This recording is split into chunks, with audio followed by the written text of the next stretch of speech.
Okay, everybody, so here is where we're at now. We want to do addition of rational expressions, which are fractions. Before we can even touch on the algebra, we have to understand the concept from arithmetic. The rules do not change when we do algebra. So if you understand arithmetic, algebra makes sense. So let's start. I have the expression 7/12 plus 1/12. And I want to add. That's what it says. Add means to bring together. First of all, I want you to understand that it's important that when we add, we have a common denominator. 12 is our LCD, our least common denominator. And that's important because in algebra, just like in real life, you can only add terms that are the same. We've been doing that throughout this whole course. You can only add a positive number to a positive number. They're alike. You can only add a negative number to a negative number. They're alike. You can only add the letter X to the letter X. They're alike. And when you add, that term doesn't change. If I had positive 3 plus positive 2, my sum is positive 5. If I added negative 3 plus negative 2, my sum would be negative 5. If I add 2x plus 3x, my sum is 5x. So the term that's alike stays the same. The same is true in fraction world with rational expressions. When we see addition, our first thought is to make sure our denominators are the same. And here's the reason why. If you went back to elementary school and I said, draw me a picture of 7/12, what I would expect you do is you take an object, whether it be a circle, a square, or a rectangle, and break it into 12 equal parts. So that's what I did here. I drew a rectangle and I broke it into 12 equal parts. 1, 2, 3, 4, 5, 6, 7, 8, 10, 11, 12. And I have 7 of these 12 parts. So I'll shade 7 of them in. So that is a representation of 7/12. I want to add to it 1/12.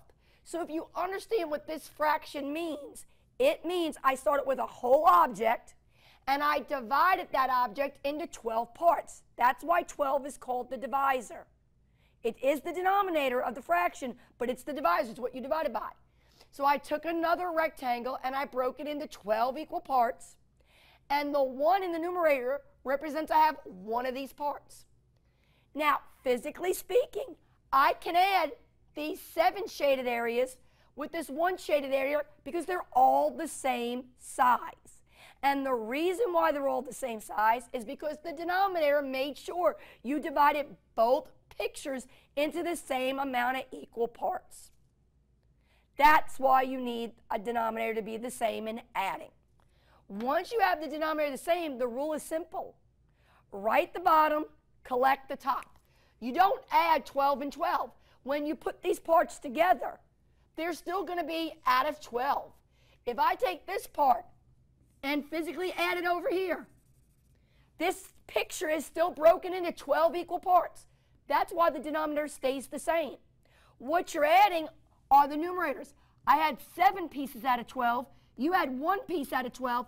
Well, now we have 8 pieces out of 12. So that's why the song says, write the bottom, collect the top. Now, you're not done because you have to reduce this fraction. Remember, fraction bar means division, and we have to do division. 8 and 12 are both even. They're divisible by 2. But is that their greatest common factor? No. The greatest common factor of 8 and 12 is 4. So if I divide 8 by 4, I would get 2. If I divide 12 by 4, I would get 3. We've already discussed that 8/12 and 2/3 are equivalent fractions. That means they don't look the same, but they have the same meaning. Everybody come back to this picture. This is the visual representation of the 7/12 plus the 1/12, which now made 8/12. 1, 2, 3, 4, 5, 6, 7, 8 out of 12. So everybody could see the fraction 8/12 here. But sweethearts, you could also see the fraction 2/3. 2/3 means you're dividing this picture into 3 equal groups. Well, think about it.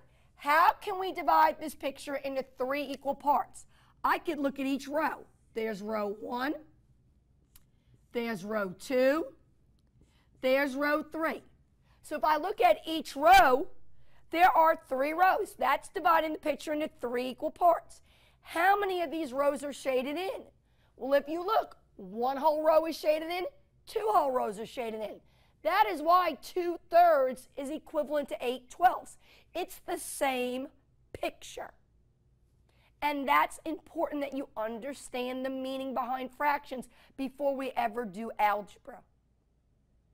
So it's really important to me as your instructor that you understand to add fractions, you need a common denominator so the terms are the same. All you're really doing is putting together the numerators, and once you got one fraction, then make sure you do your division and reduce it. Okay, let's do the algebra in the next video.